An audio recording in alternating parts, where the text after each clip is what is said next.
Ils arrivent l'un après l'autre. Le Premier ministre Saad Hariri, 49 ans, fils et héritier de la dynastie Hariri.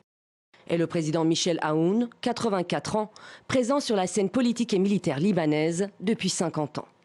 Autour de la table, tous ou presque représentent une classe politique quasi inchangée depuis des décennies.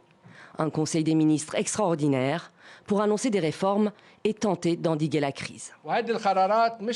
Ces décisions n'ont pas été prises en vue d'un marchandage. On ne cherche pas à vous demander d'arrêter de manifester et d'exprimer votre colère.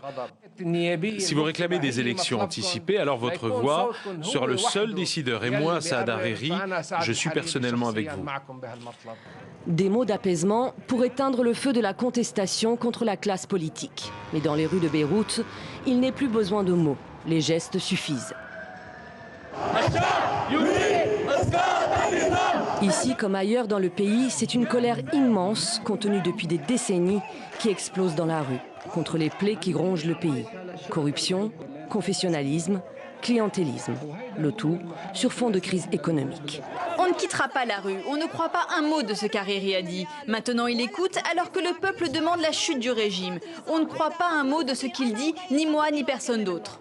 Le Liban, uni dans la colère, du sud à majorité chiite, aux villes chrétiennes et druzes de l'Est, jusqu'à la capitale Beyrouth. On n'est pas descendu dans la rue pour rien, on ne bloque pas les routes pour rien. Nous sommes le peuple et nous avons beaucoup souffert et subi beaucoup de choses pour arriver à nous unir en tant que Libanais. Lundi, pour la 5e journée consécutive, écoles, banques et universités sont restées fermées au Liban. La veille, à l'image de cette marée humaine qui a envahi le centre de la capitale, ils étaient des centaines de milliers à crier leur ras-le-bol dans les rues du pays.